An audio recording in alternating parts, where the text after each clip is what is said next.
Super. Ça y est, apparemment, on est en direct. Je vais vérifier auprès des participants que vous nous percevez bien, que vous nous voyez bien et que vous nous entendez bien.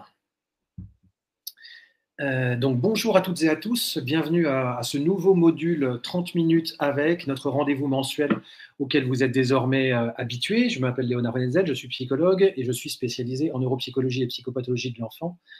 Et je suis accessoirement directeur scientifique d'Octopus Formation et j'ai le plaisir ce soir d'animer un webinaire qu'on attendait tous avec beaucoup d'impatience puisque nous avons le plaisir d'accueillir le professeur Mario Speranza, qu'il est certainement inutile de présenter. Mario, je vais peut-être te laisser dire un mot sur ton CV.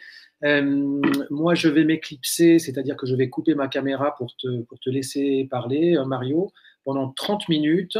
Tu vas nous parler du trouble de déficit de l'attention avec ou sans hyperactivité, trop de diagnostics ou pas assez, une thématique absolument fondamentale. Donc, on imagine bien que la réponse sera un petit peu plus nuancée et complexe qu'une réponse strictement binaire. Vous avez le chat des participants à la droite de votre écran. Il vous sert à appeler au secours si vous êtes perdu ou si votre connexion ne fonctionne pas. Dans ce cas-là, on viendra à votre aide. Et bien entendu, c'est par le biais du chat que vous pourrez poser toutes vos questions à Mario à l'issue de sa conférence et on essaiera de répondre au plus grand nombre. Voilà, il est 17h01. Normalement, à 18h00, vous êtes tous libres. Mario, je vais pouvoir déconnecter ma caméra, te laisser te présenter et puis nous dire ce que tu as à nous dire ce soir sur ce thème absolument passionnant. Et avant tout, un grand merci, Mario, pour ta participation à ce webinaire. Je pense que tous les participants et l'équipe interne te sommes très reconnaissants. Voilà, je te laisse la parole, Mario. Bonjour à tous. Merci Léo pour cette invitation. Je suis très content de participer à ce webinaire.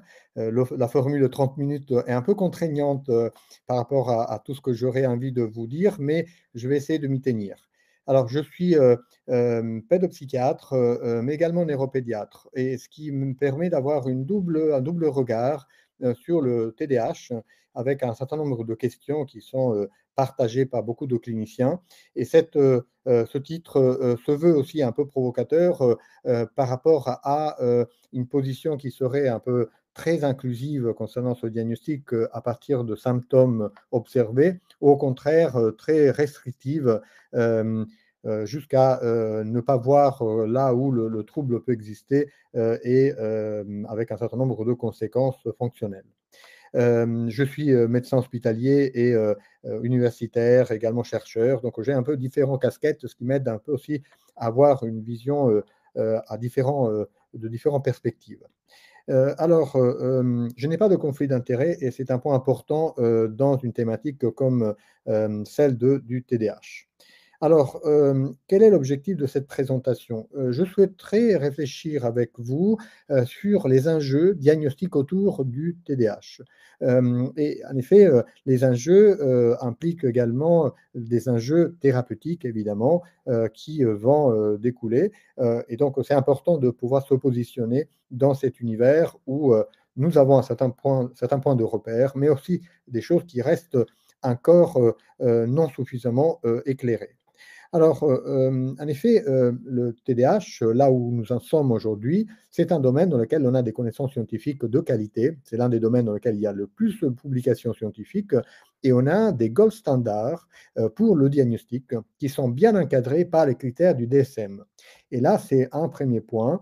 Les critères de DSM, c'est des critères symptomatiques qui contiennent un certain nombre de limitations méthodologiques, mais c'est une approche en principe symptomatique et non théorique qui n'est pas si simple que ça quand on considère qu'il y a beaucoup d'autres éléments et d'autres paramètres à prendre en compte.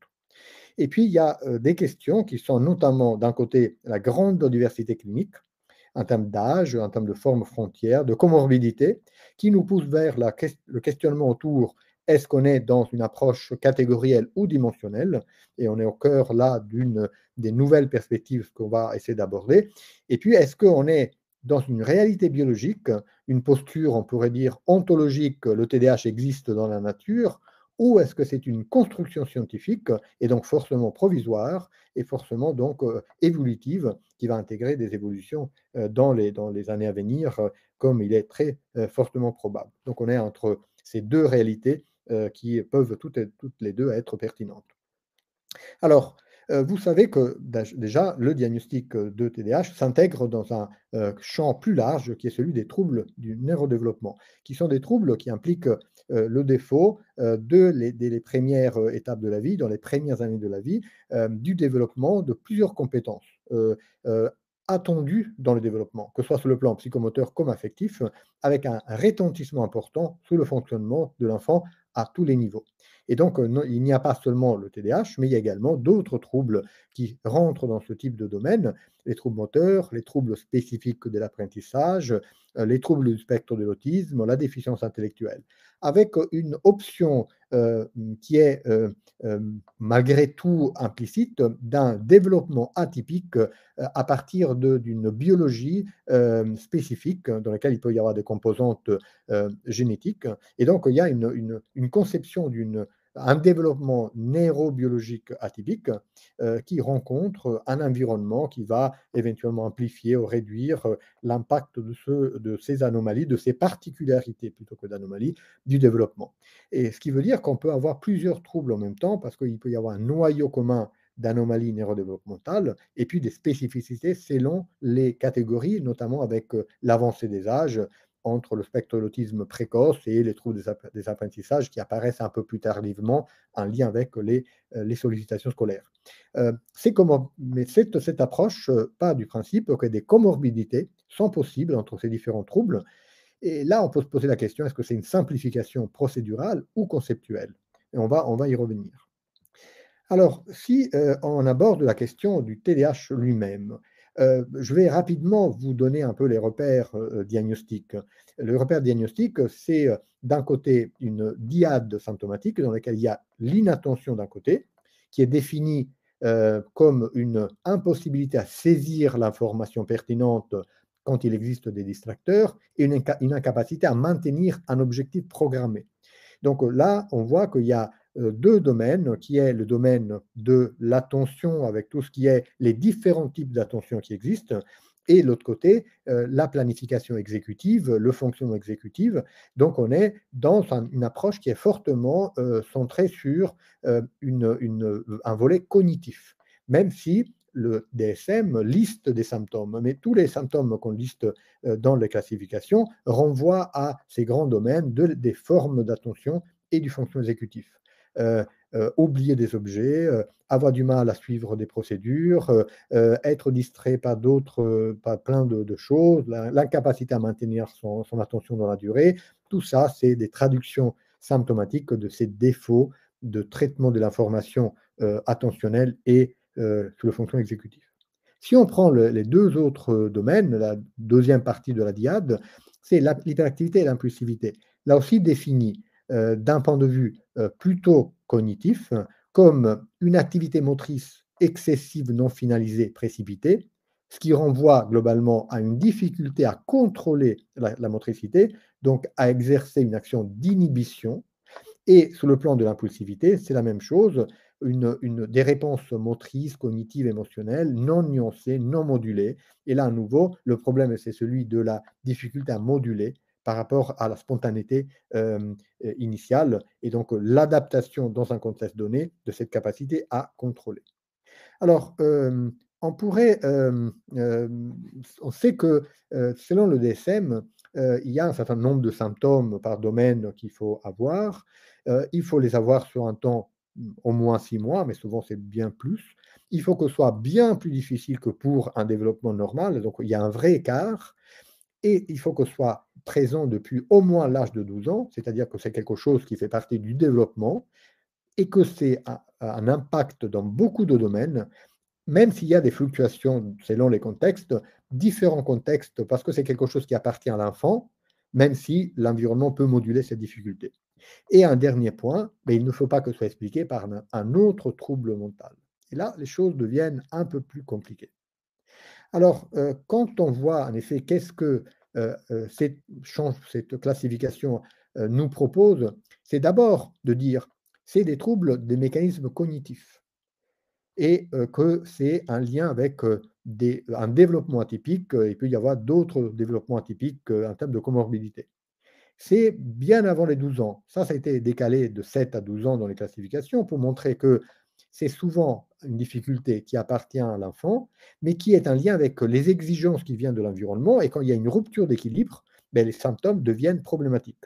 Et 7 ans, c'était le cas dans le DSM-4, c'était l'entrée en CP. Là, c'est 12 ans, c'est l'entrée au collège. Et on peut imaginer que l'entrée à l'université ou l'entrée dans la vie professionnelle pourrait rompre cet équilibre entre les capacités du sujet limitées, ses capacités d'adaptation et les exigences de l'environnement. Puis, il y a d'autres aspects qui sont en lien avec le fait que les symptômes ne sont pas suffisamment indexés sur le développement, les compétences de développement. Et ça, c'est un problème parce qu'évidemment, ils sont très centrés sur des expressions dans l'enfance, alors que plus le temps passe à l'adolescence, voire à l'âge adulte, les mêmes symptômes se modifient. Et ça, il faut vraiment que le clinicien soit capable d'aller regarder comment, par exemple, l'impulsivité se manifeste à l'âge adulte ou comment l'hyperactivité se manifeste à l'âge adulte. Ce n'est pas l'enfant qui court partout dans la cour, mais c'est peut-être l'adulte qui fait du parapente. Donc, il y a des choses qui doivent être un peu indexées en fonction de l'âge et des compétences développementales.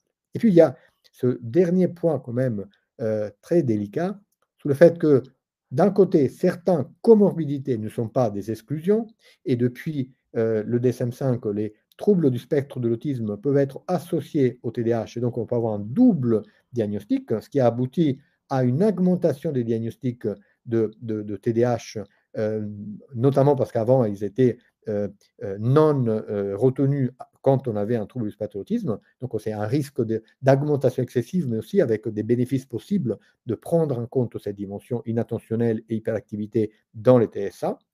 Mais de l'autre côté, il y a aussi d'autres diagnostics différentiels qui vont être soit en comorbidité, c'est-à-dire ils sont présents en même temps comme s'ils étaient autonomes, ou comme plutôt un diagnostic différentiel, c'est-à-dire que les symptômes du TDAH, en réalité, ne sont que l'expression d'un autre trouble, et donc le TDAH n'est pas présent, c'est juste des symptômes qui rappellent le TDAH. Je prends l'exemple, par exemple, de l'inattention dans la dépression. Quand on est déprimé, on est inattentif.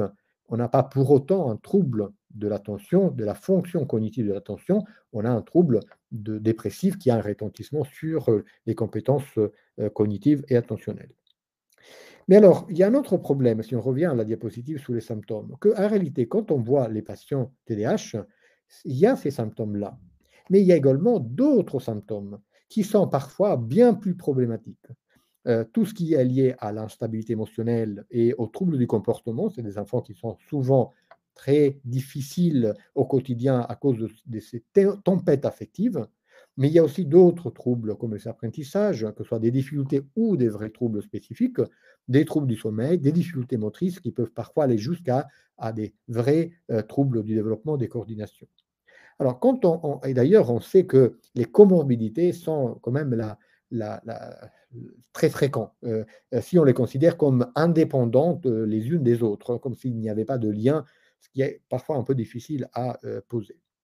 Mais l'idée, c'est quand même que probablement on a besoin d'un modèle qui intègre tout ça pour nous permettre de dire quand c'est des comorbidités, ou quand effectivement c'est des évolutions problématiques du trouble, ou quand c'est vraiment des diagnostics différentiels. Et alors, quand on prend le modèle, l'un des domaines le plus dominant actuellement de ce trouble, c'est les troubles de la régulation de soi et des fonctions exécutives. Alors, vous savez tous, je vais résumer très rapidement qu'est-ce que c'est les fonctions exécutives. C'est des fonctions, des grandes fonctions cognitives qui nous permettent de utiliser nos fonctions cognitives, de nos domaines cognitifs d'action. Et donc, c'est comme un chef d'orchestre, c'est des capacités qui permettent de bien utiliser nos fonctions cognitives en situation. Et quand on voit les 4 grandes fonctions, la planification, l'inhibition, la flexibilité et la mémoire de travail, on voit que chacun de ces domaines permet d'expliquer une partie des symptômes d'inattention, d'hyperactivité, d'impulsivité, parce qu'on voit que c'est des domaines de cadrage de l'activité cognitive qui sont fragiles dans certains TDAH, et comme modèle explicatif des TDAH. Mais pour aller encore plus loin, ça ne concerne pas seulement la dimension qu'on pourrait dire de difficultés à froid, c'est-à-dire difficulté des fonctions exécutives, par exemple, et attentionnelles, qui n'impliquent pas de dimension émotionnelle directe. Et ça, c'est la fameuse voie dorsale, les circuits frontostriataux qui permettent de contrôler le fonctionnement cognitif en situation, disons, de non-activation émotionnelle et qui explique beaucoup de symptômes du TDAH. Mais que si on utilise toujours ces processus de contrôle cortico-exécutifs, on peut intégrer d'autres domaines de contrôle, notamment qui impliquent les dimensions limbiques et les dimensions des voies de récompense, qui expliquent que parfois la dimension émotionnelle est bien impliquée comme dysrégulée. Et donc, si on résume, globalement, le TDAH est peut-être davantage possible de le définir comme un trouble de la régulation de soi, et dans lequel un trouble développemental de la régulation de soi. Et donc, avec une incapacité d'adapter au contexte un certain nombre de compétences, autant du côté des cognitions froides que de toute la dimension des récompenses émotionnelles, de la régulation émotionnelle, des stratégies de récompense situationnelles qui sont à la base des stratégies d'apprentissage. Donc, ce modèle nous permet de dire, on peut imaginer que tout ce qui est problématique dans les TDAH, c'est les systèmes de contrôle et de régulation à différents niveaux qui expriment des symptômes classiques du TDAH, mais aussi d'autres symptômes qui ne sont pas tout à fait intégrés dans le symptôme, mais qui posent problème. Et à ce moment-là, on pourrait dire qu'on n'est pas forcément dans la comorbidité, mais que le TDAH, en tant que tel, peut s'exprimer du côté des symptômes clés, mais aussi d'autres symptômes qui peuvent, dans certains cas, devenir fortement prioritaires et donc aboutir à des expressions comme la dépression, l'anxiété et d'autres troubles qu'on mettrait plutôt de côté, mais qui en réalité sont dans la continuité du trouble central. Et d'ailleurs, l'approche actuelle est de plus en plus une approche dimensionnelle. On se dit probablement le problème n'est pas un seul, mais il y a différents mécanismes qui pourraient expliquer l'apparition de symptômes. Et le modèle le plus classique actuel est plusieurs déficits, notamment exécutifs, notamment de la régulation émotionnelle, qui est une partie exécutive, mais pour la dimension émotionnelle, et puis des syndromes, des déficiences de récompense, la régulation des récompenses en situation, donc en besoin souvent d'augmenter les récompenses pour obtenir un fonctionnement adapté.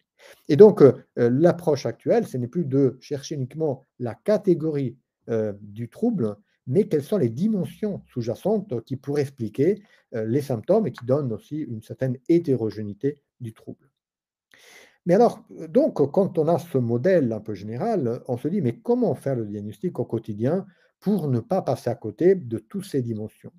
Alors, je vais donner quelques points de repère. D'abord, le point de repère, disons, général, est le fait que, selon les classifications, selon les documents émis par la plus grande partie des sociétés savantes, c'est que le TDAH, le diagnostic est posé par le fait de mettre ensemble, d'un côté, des informations cliniques avec le patient comme avec les parents, comme avec et des informations qui viennent aussi de l'environnement, avec le retentissement, pour évaluer également en parallèle, via une anamnèse médicale, sociale, familiale, l'ensemble de la trajectoire développementale et tout ce qui est aussi l'environnement médical élargi, dont psychiatrique, les comorbidités, mais aussi tous les facteurs qui peuvent jouer dans le contexte sur l'expression des symptômes. Et en parallèle, la question d'une évaluation plus fine du fonctionnement psychologique et neuropsychologique n'est pas posée comme une obligation ni comme un moyen pour le diagnostic, mais il va être majeur dans la compréhension du profil cognitif et d'apprentissage du patient qui va lui nous guider sur la stratégie de soins. Alors, globalement, la démarche diagnostique est une anamnèse, un examen clinique avec l'enfant, parfois un examen neurologique utile, une évaluation psychologique, recueil d'informations et l'évaluation neuropsychologique.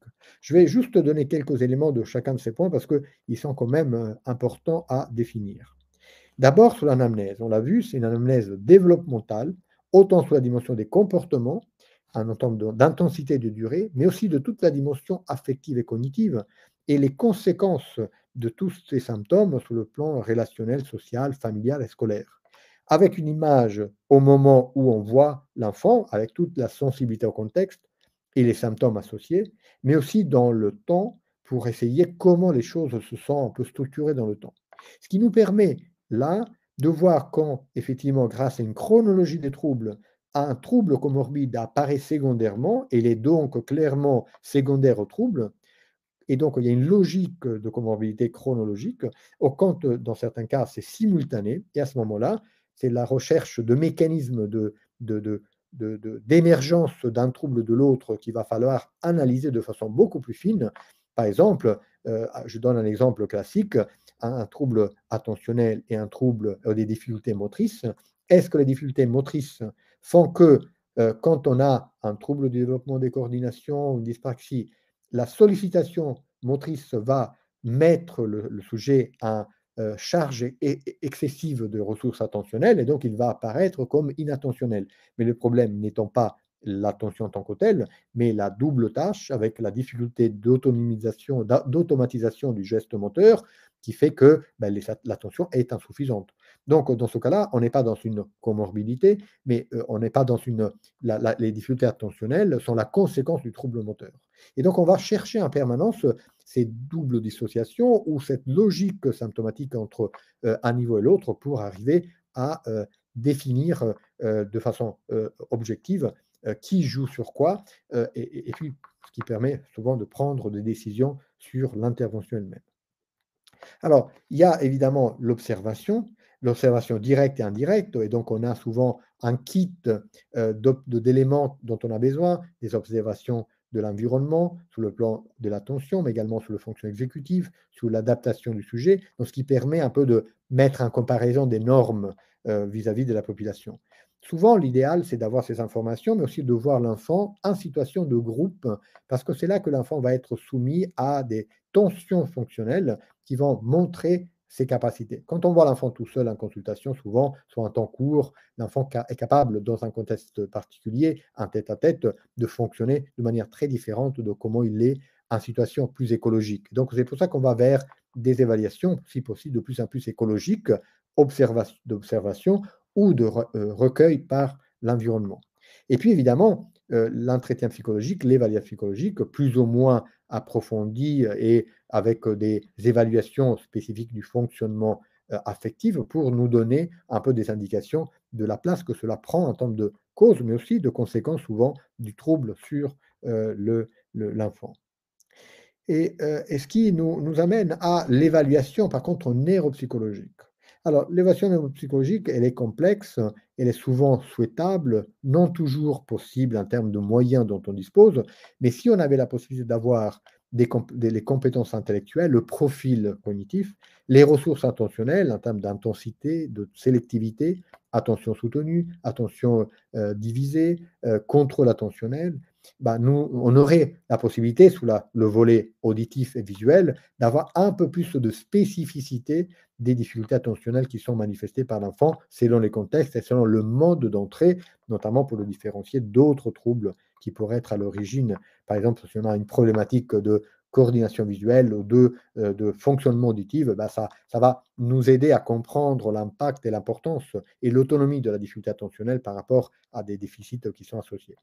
Et puis, il y a les fonctions exécutives, notamment le contrôle inhibiteur. On a vu les 4 dimensions essentielles, hein, et puis tous les apprentissages qui vont être de façon spécifique ou aspécifique impactés par les difficultés. Si on résumait un peu les choses, alors d'une manière globale, les tests ne donnent pas le diagnostic, mais ne sont pas en mesure de discriminer, et les symptômes restent au premier plan, et l'anamnèse, tout le parcours d'anamnèse permet de poser le diagnostic. Par contre, les tests nous aident vraiment à comprendre le fonctionnement et à orienter la prise en charge. Si on voyait les choses de façon globale, c'est une évaluation multidimensionnelle et multiméthode.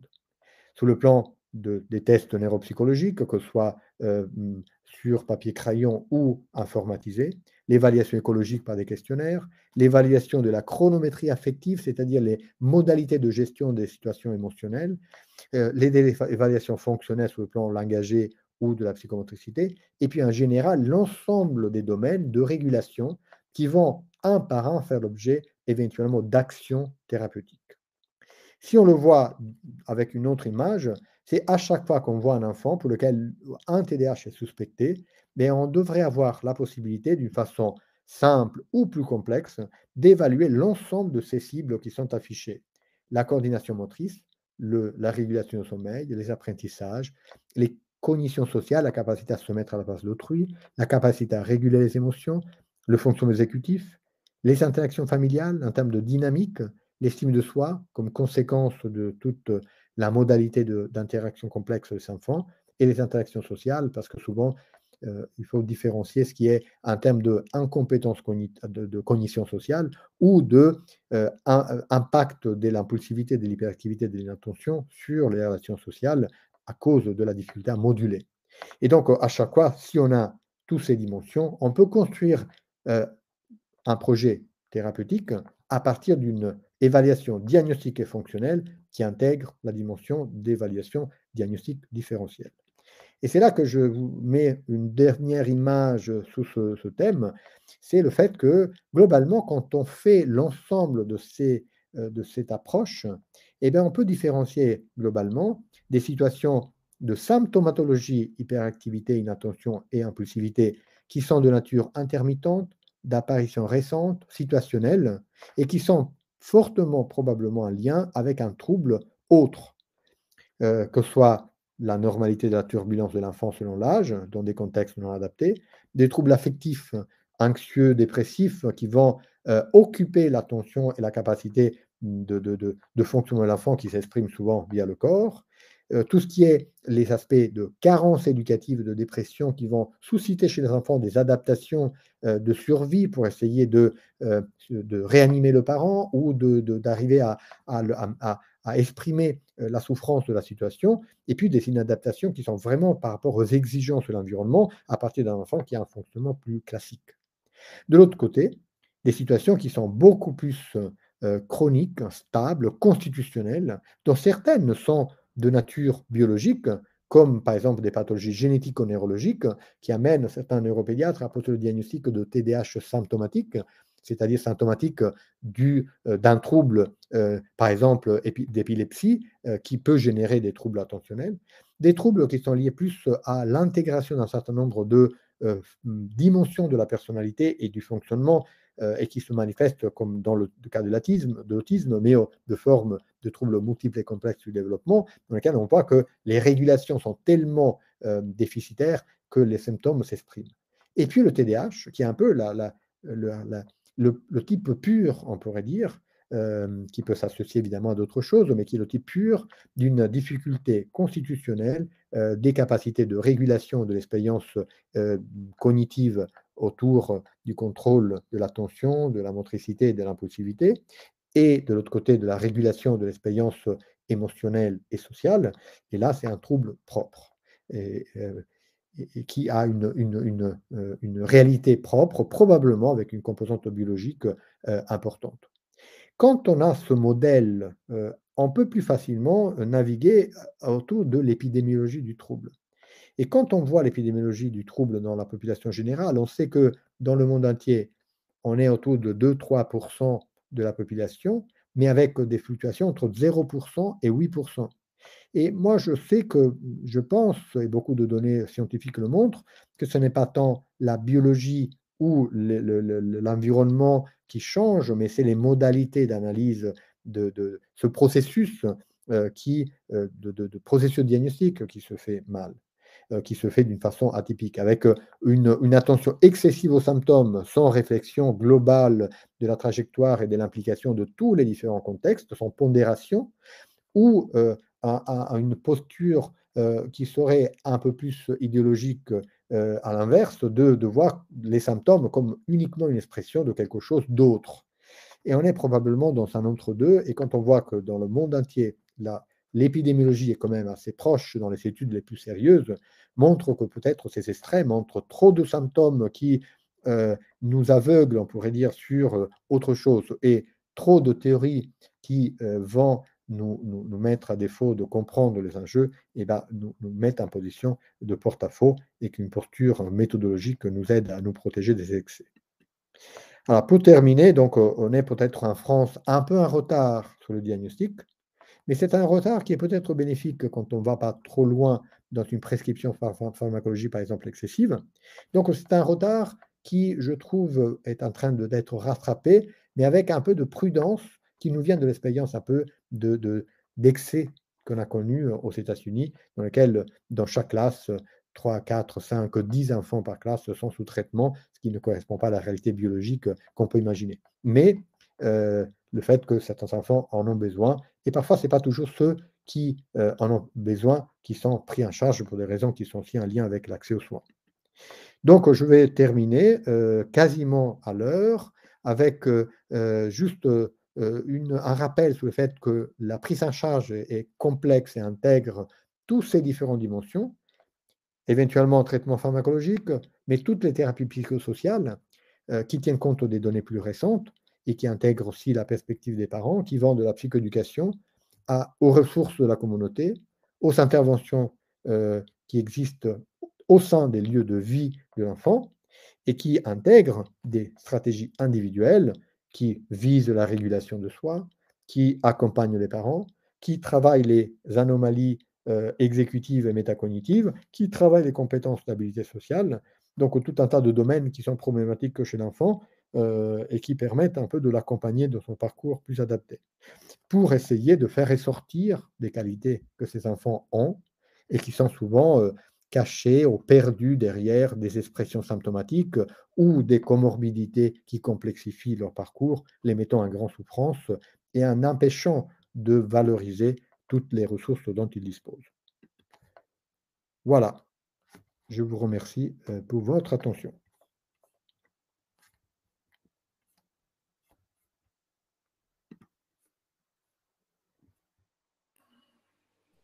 Merci Mario.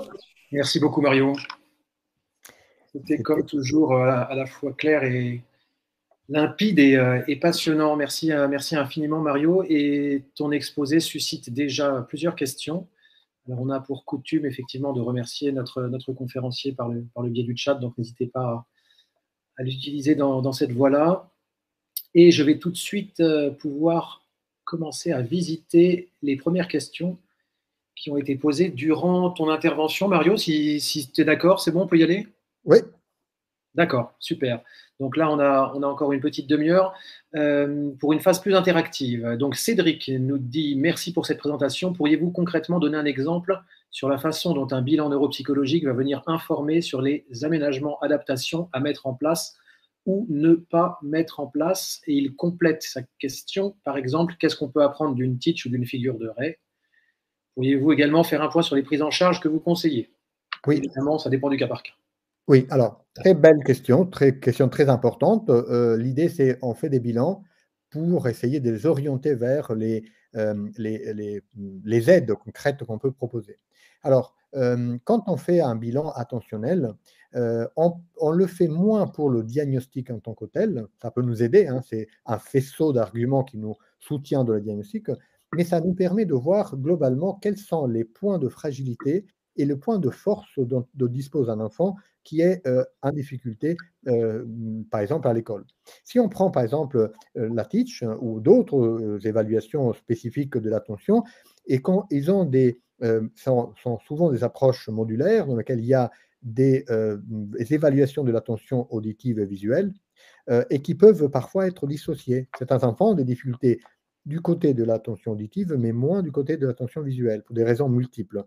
Ça nous permet de voir qu'ils sont en difficulté dans l'attention soutenue et moins de l'attention, par exemple, divisée. Certains enfants, on le voit avec certains tests neuropsychologiques, sont en difficulté quand le rythme de stimulation est lent et ils s'améliorent quand le rythme de stimulation augmente. Alors que d'autres, c'est l'inverse, quand ils ont trop d'informations à gérer, ils sont complètement perdus. Donc, on voit immédiatement dans ces rapides exemples que j'évoque, comment, par exemple, un enfant dont on identifie que la difficulté est surtout sur le côté attentionnel, visuel, comment, par exemple, on doit soulager l'information visuelle pour essayer de favoriser le traitement de l'information via davantage par la voie auditive, par exemple. Ou par exemple, un enfant pour lequel on sent qu'il a besoin de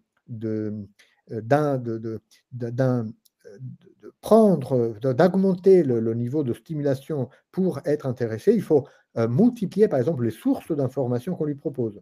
Ce qu'on ferait l'inverse chez un enfant qui n'arrive pas à gérer plusieurs informations simultanées. Typiquement, le conseil qu'on donne à partir de ces tests, c'est qu'on sort de ces tests, c'est, par exemple, on voit qu'une chose qu'on retrouve souvent, c'est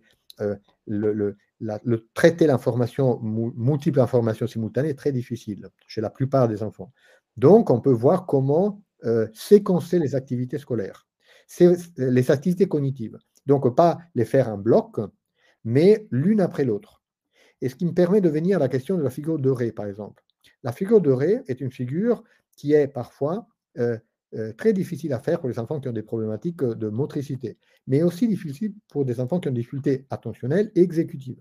Et il y a Arnaud Roy, qui est un collègue neuropsychologue qui a travaillé beaucoup sur la figure de Ré, a proposé une figure de Ré pilotée, dans le sens que plutôt que faire un rappel par cœur, par mémoire de la figure de Ré, propose de faire la figure de Ré par étapes. Et là, ça permet par exemple de différencier les enfants qui ont un problème exécutif, de planification, d'organisation des séquences d'action pour construire une figure complexe et qui donc n'ont pas de problème visospatial par rapport à ceux qui ont par contre, même avec cette aide-là, une difficulté à réaliser la figure, bien qu'elle soit accompagnée étape par étape. Et donc là, on voit que le graphisme est erroné, que la spatialité est erronée. Et donc là, on voit immédiatement différencier un enfant qui a un trouble spatial, de l'organisation spatiale et graphique, par rapport à un enfant qui a un trouble exécutif, pour lequel l'aide va être très différente. Dans un cas, on va vraiment séquencer, dans l'autre cas, on va essayer de simplifier, par exemple, les schémas spatiaux, parce qu'il n'est pas capable de les intégrer. Donc à chaque fois, ça nous apporte vraiment une manière de conseiller l'environnement sur la manière de proposer les enseignements, les simplifier et valoriser les stratégies les plus efficaces chez l'enfant. Super, merci beaucoup pour ta réponse, Mario. Anne, qui demande quand c'est un trouble secondaire, carence éducative ou autre, est-ce que le méthylphénidate peut être prescrit ou est-ce illogique? En d'autres termes, est-ce que le méthylphénidate est réservé au TDAH primaire? Alors, c'est une question très intéressante et délicate. Globalement, les traitements par méthylphénidate, c'est des traitements symptomatiques. C'est-à-dire qu'ils agissent avec une augmentation de la, disons, efficacité de la transmission dopaminergique dans les régions notamment corticales, du réseau sous-cortical. Et donc, ils améliorent la capacité à inhiber, ils améliorent la capacité à contrôler le comportement. Donc, on pourrait dire que si un enfant présente des symptômes de difficulté à contrôler le comportement, le traitement par stimulant pourrait être utile, même si ça n'est pas une forme pure, parce que c'est lié à des difficultés liées à l'environnement. Parce que toutes ces compétences, elles sont en partie biologiques, mais elles sont en partie relationnelles, d'apprentissage, de la régulation de soi, ça prend dans la relation aux autres et notamment figures de soins. Et donc, si ces figures de soins ont manqué, l'effet est des régulations et des difficultés à contrôler, même si la composante, on pourrait dire biologique, est moins marquée. Sauf que la composante biologique, elle s'intègre dans le temps, se développe. Et donc, il n'y a pas de rupture épistémique claire entre des troubles TDAH qui seraient, des symptômes TDAH seraient inscrits totalement dans un fonctionnement, disons, biologique pur, et des formes qui seraient plus carentielles. Donc, parfois, ça peut fonctionner. Mais il y a un problème là, méthodologique. Si vous envisagez une approche trop dimensionnelle, sous le type j'ai mal à la tête, je prends une aspirine, ça fait du bien. Oui, sauf que le risque, c'est que vous n'agissiez pas réellement sous tout un tas de facteurs qui sont à l'origine développementale et qui continuent à empêcher l'enfant de développer ses capacités. Et donc, c'est un risque. C'est comme si, chez un enfant qui est déprimé et qui a des difficultés attentionnelles, si vous mettez un traitement pour l'attention, vous l'améliorez peut-être un peu, mais les facteurs qui génèrent ces difficultés vont persister si vous vous n'occupez pas de la dépression ou des carences. Donc, globalement, la réponse est plutôt, n'est pas conseillé de mettre un traitement si la cause est carentielle.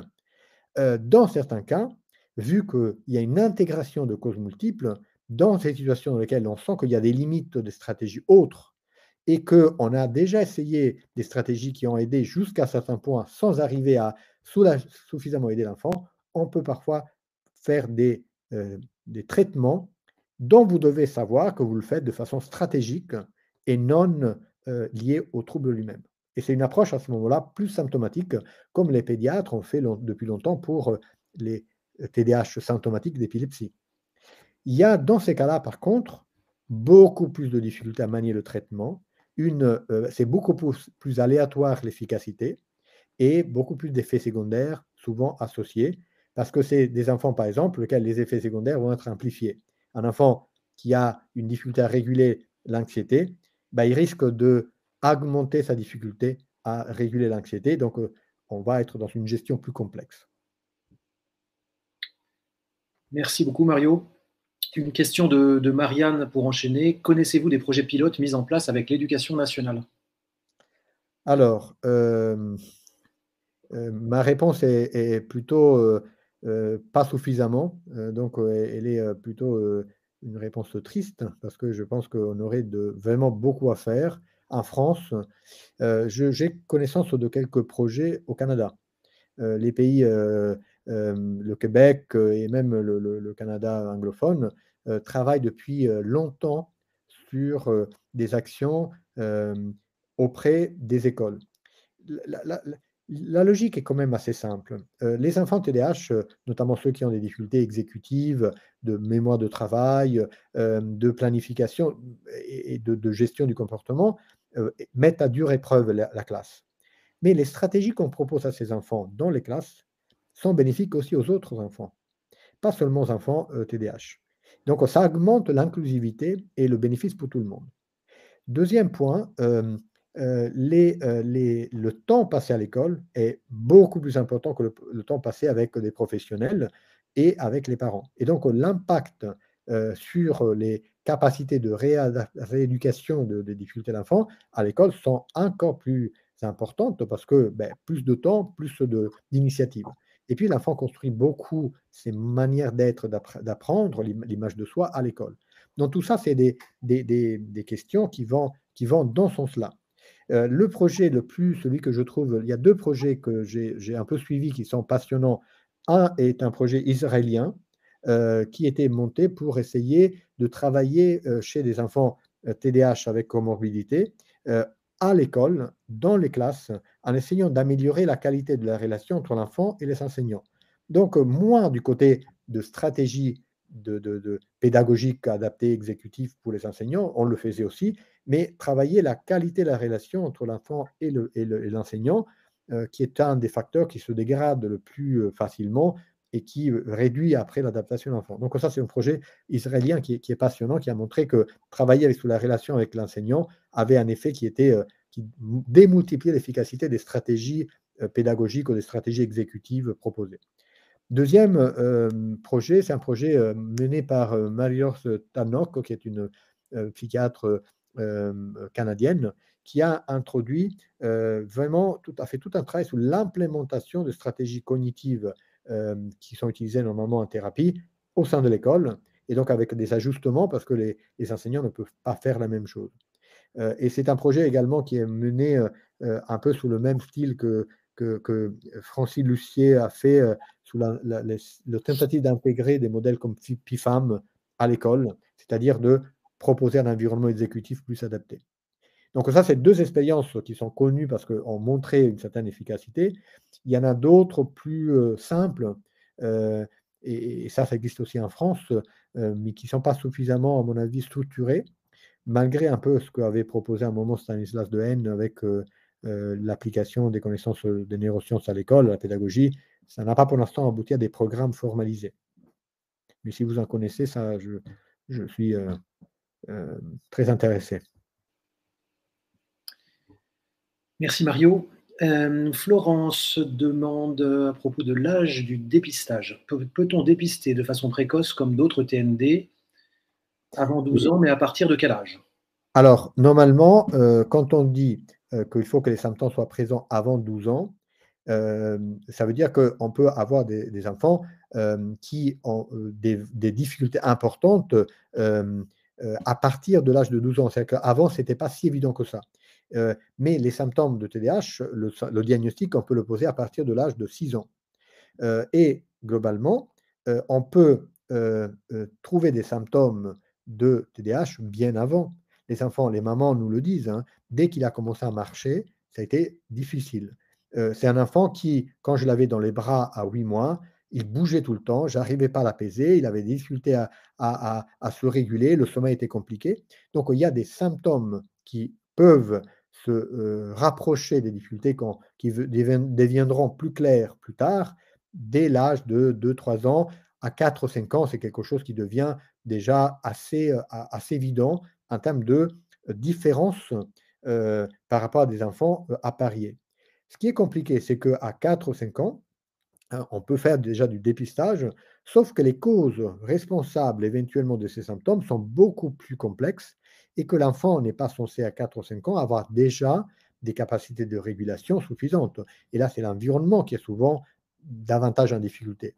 On dirait que les enfants qui ont les plus évidemment en difficulté à 4 ou 5 ans, c'est les enfants qui ont probablement une biologie particulières, plus vulnérables, mais aussi des environnements qui sont encore plus vulnérables.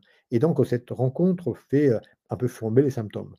Globalement, à 5 ans, à 4 ou 5 ans, on a déjà des enfants qui ont des caractéristiques qui sont très atypiques pour le contrôle, la régulation de l'attention et de l'impulsivité, par rapport à des enfants tout venant et par rapport aussi à des enfants qui ont d'autres troubles, hein. Donc, qu'on pourrait déjà un peu définir comme des TDAH précoces. Ils existent, on les voit, ils sont bien identifiables. Le problème, c'est que pour ces enfants-là, il n'y a pas de validation de stratégie de soins claires pharmacologiques. Donc, ça, c'est une première limite. Par contre, on a des stratégies thérapeutiques comme celles qu'on utilise déjà plus tard, qui sont tout à fait applicables, mais qui passent encore plus qu'avec les plus grands, par les parents plus que par l'enfant lui-même. Donc, c'est la guidance parentale qui va jouer un rôle majeur. Merci beaucoup. Question suivante. Pourriez-vous également nous témoigner de votre expérience concernant votre travail clinique en lien avec l'école? Comment faites-vous pour travailler avec ces structures? Et Alors, donc ça, c'est la question de Cédric et Anne, par la suite, qui est médecin scolaire, pose une question très proche, quasiment la même. alors, je dirais, c'est la constitution d'un réseau de confiance. Je pense que c'est la réponse la plus générale, mais qui est la plus pertinente. C'est-à-dire qu'il faut que chacun se pose comme ce que va me dire l'autre est pertinent. C'est-à-dire que si j'ai une enseignante, enfin plutôt un médecin scolaire, parce que moi je pense que le rôle des médecins scolaires et des psychologues scolaires, c'est de être l'intermédiaire entre une plainte de l'enseignant et une validation de cette plainte comme problématique psychologique et médicale. Donc le rôle du médecin est celui de comprendre, de faire ce premier travail et donc identifier les enfants pour lesquels on a déjà exclu un certain nombre de facteurs qui vont être un peu des facteurs primaires dans la situation. Donc, à partir du moment où ce travail-là du psychologue, du médecin scolaire a été fait, à ce moment-là, le médecin scolaire euh, a le droit de solliciter des spécialistes et il doit être entendu dans sa compétence qu'il a non seulement de l'enfant, mais aussi de l'environnement scolaire dans lequel se trouve l'enfant. J'ai des médecins scolaires qui me disent clairement, cet enfant pose vraiment un problème, mais ce n'est pas le seul. Il y a dans cette école une difficulté, par exemple, dans une certaine classe. Donc, cette connaissance locale permet aussi de moduler. Mais cette connaissance s'accompagne aussi d'une connaissance des problématiques qui font que la demande est pertinente. C'est la même chose pour les orthophonistes, les psychomotriciens libéraux. Quand ils nous sollicitent, quand on a une certaine confiance, une habitude de travail, eh ben, les indications sont bien posées. De l'autre côté, nous, on a besoin d'avoir ce relais présent sur place pour implémenter les suggestions de soins qu'on peut faire. S'il n'y a pas de tiers, c'est parfois difficile de passer directement par les enseignants et mettre en place des pédagogie adaptée ou des conseils qui ne sont pas accompagnés par cette médiation par le médecin scolaire. Comment on peut le faire? Donc, c'est une question vraiment de confiance, de réseau. On est tous tellement débordés que parfois on ne prend pas le temps de s'occuper de ça, mais je pense que c'est une condition essentielle. Après, il y a une formalisation de pratiques qu'on peut mettre en place. Et à ce moment-là, je trouve que ce n'est pas forcément une bonne pratique de faire un compte-rendu d'évaluation psychologique d'un enfant TDAH mettant 15 lignes de conseils à appliquer à l'école et à donner à l'enseignant. Ça ne marche pas comme ça parce que la capacité de l'environnement scolaire d'intégrer ça en bloc est dépassée. Là, le médecin scolaire a vraiment un rôle de voir qu'est-ce qui est pertinent et faisable en place, localement. Et ça, c'est vraiment le cœur des liens. Et au bout d'un moment, on apprend un peu à gérer ces interfaces. Voilà. Donc, beaucoup de réseau, beaucoup de confiance et un peu de modélisation des échanges en termes de documents qu'on transmet, plutôt qu'inonder tout le monde de documents, sélectionner un peu ce qui est recevable en local par les intervenants. Ah, je ne t'entends pas. Avec le micro, c'est beaucoup mieux. Ouais.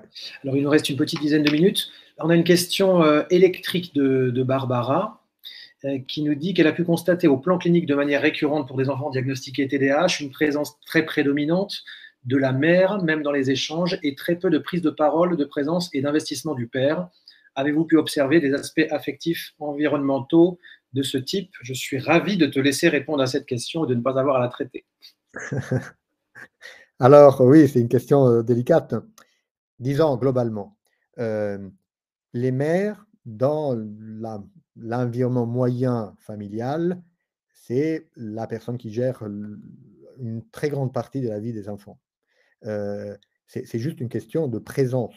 On reste dans une société quand même relativement genrée, hiérarchisée, où les mamans sont l'interface entre les enfants et la vie, et l'école.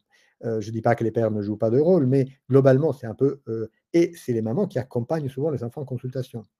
Donc, il y a une présence des mamans dans la sollicitation aussi des soins. Ça, c'est un fait de société probablement qui est partagé dans beaucoup de cultures. Là, ça peut faire un fort biais dans l'interprétation du fait que la présence de la mère comme interlocuteur souvent au premier plan des situations enfants aille vers, donc c'est un peu sa responsabilité, notamment si le père par ailleurs est absent. Donc, il peut y avoir des biais de réorganisation fonctionnelle qui peuvent parfois, dans certains cas, nous attirer vers cette direction-là. Donc, ma réponse est globalement, les données scientifiques ne montrent pas d'aucune manière un rôle particulier spécifique des mères par rapport au père dans la genèse des troubles de type TDAH. Ça, c'est la réponse scientifique.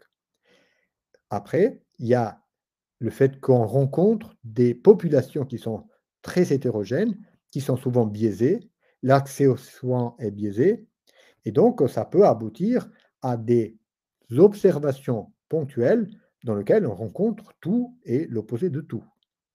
Donc, ma réponse est relativement modulée dans le sens de dire, la science ne montre pas de spécificité liée D'ailleurs, par exemple, si on prend juste un terme génétique, la génétique qui est très forte dans le TDAH en termes de vulnérabilité, elle est partagée par les deux parents et on a autant de pères TDAH que de mères TDAH chez les enfants TDAH. Par contre, effectivement, les mères sont davantage présentes et impliquées dans la vie de l'enfant et sont parfois plus en difficulté quand, par exemple, c'est elles qui doivent gérer toute l'interface scolaire. En consultation, on voit un peu ce biais-là.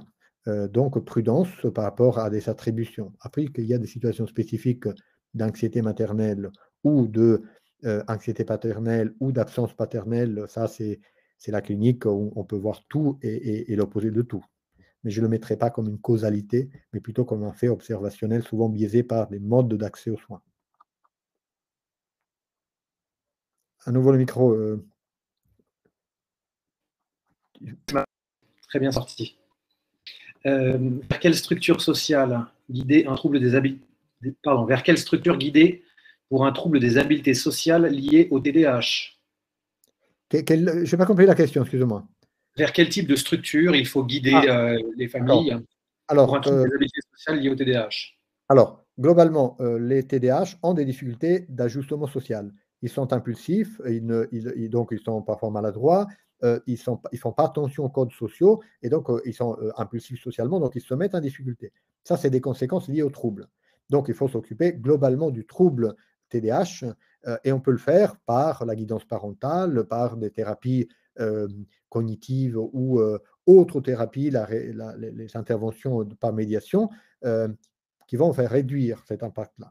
Chez certains enfants, ça va au-delà et il y a souvent même des difficultés de cognition sociale qui font qu'il y a un diagnostic parfois différentiel ou voire une comorbidité TDAH-TSA. Dans ce cas-là, on est vraiment dans un défaut de théorie de l'esprit, un défaut de compréhension de cognition sociale. Et donc, il y a vraiment un travail sur les habilités sociales.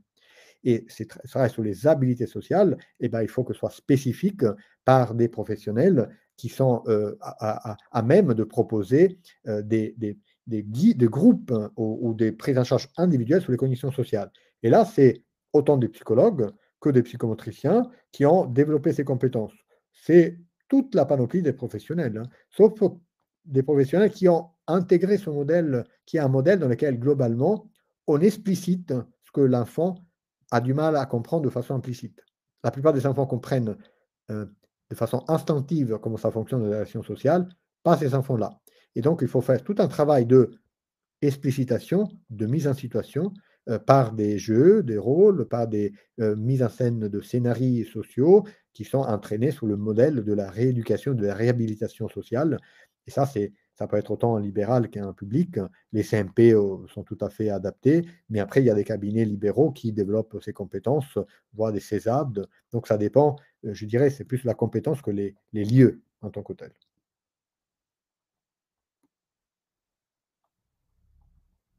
Ah, à nouveau, j'ai pas de. Pardon, il nous reste deux questions là, dans la boîte. Une question un peu générale, mais j'imagine que tu vas nuancer. Faut-il remplir un dossier certificat médical pour la MDPH? Alors, globalement, ce que la MDPH nous dit un peu partout, c'est que le TDAH en tant que tel, si, est difficilement reconnu en tant que handicap, ce qui est dommage parce moi je pense que c'est l'intensité du trouble qui justifie, la reconnaissance MDPH. Donc, je pense qu'il faut le faire quand l'intensité a des, retentissements fonctionnels. Dans le quotidien, on voit que ceux qui sont validés par la MDPH, c'est ceux qui ont un TDAH plus un autre trouble, comme une comorbidité, que ce soit trouble de coordination, dyslexie. Dans ce cas-là, oui, aucun doute, et souvent c'est validé. TDAH simple, sans impact sévère, je pense que ce n'est pas forcément nécessaire. C'est un choix un peu parental. Nous, en tant que médecin, on peut aussi parfois dire non. On va trop vers une vision d'handicap chez un enfant qui a des ressources et des aménagements qui partent aussi de lui et pas seulement de l'environnement. Donc, je dirais oui quand ça a vraiment un impact, mais non quand c'est un peu léger en termes d'impact fonctionnel et que la mobilisation de l'environnement est aussi importante autant de l'enfant que l'enfant. Très bien. Une question de Cédric à nouveau. Comment faire lorsque on obtient la phrase, lorsque une fois sur cinq, on obtient la phrase «Nous n'avons pas le temps de remplir vos comptes rendus, encore moins de faire une réunion pour en parler». Euh, et là, vous parlez de qui? Des écoles, par exemple? Je pense, oui. Euh, Disons qu'on a tous intérêt à que ça se passe un peu mieux, autant l'enfant que les enseignants, parce que ça a un retentissement pour l'ensemble de la classe. Donc, peut-être dans ces cas-là, on peut faire une contre-proposition. Je comprends parfaitement que c'est très chargé. Euh, Ça m'aiderait beaucoup si vous me transmettiez quelques éléments qui pour vous sont les plus pertinents. Hmm. Donc, réduire l'exigence tout en validant que c'est une demande qu'on fait qui est quand même exigeante, mais qu'on en a besoin parce que vraiment, pour aider autant d'enfants à comprendre, on a besoin de leur point de vue qui est très important et pertinent parce que c'est un point de vue écologique de la situation dans un contexte qui n'est pas faussé par le contexte spécialisé d'évaluation. Merci beaucoup Mario. Il est 18h00, on va pouvoir te libérer, le timing est juste parfait. Je pense qu'on aurait tous pu t'écouter parler encore pendant des heures, mais le format est ainsi. Un grand merci pour ta disponibilité et ce temps privilégié que tu nous as accordé. Merci à tous les participants pour votre fidélité à ces webinaires. Là, la communauté Octopus est bien constituée, régulière et fidèle. C'est toujours un plaisir de se donner rendez-vous. Prochain webinaire 30 minutes avec, ça sera avec le docteur Vincent-Henri, pédopsychiatre de Montpellier, donc un de tes confrères, Mario. Et la thématique sera très complémentaire de la tienne puisqu'il nous parlera de psychoéducation parentale dans les TDAH et les troubles oppositionnels avec provocation, de Barclay à la résistance non violente. Et ça sera le 19 juillet à 18h. Ne vous inquiétez pas, on vous le rappellera sur les réseaux. Merci à toutes et à tous. Merci à l'équipe technique derrière qui nous a accompagnés. Un merci tout spécial à toi, Mario, pour cette conférence de qualité comme tu en as l'habitude. Et Merci puis, on vous donne rendez-vous le 19 juillet à 18h avec le docteur Henri. Oui, Mario? Oui, j'ai juste quelqu'un qui disait dommage, ma question n'a pas été traitée. On peut lui transmettre mon mail, je lui répondrai en privé. Très bien, merci beaucoup Mario. Au revoir. Bonne soirée à toutes et à tous et on va mettre fin au webinaire. À bientôt.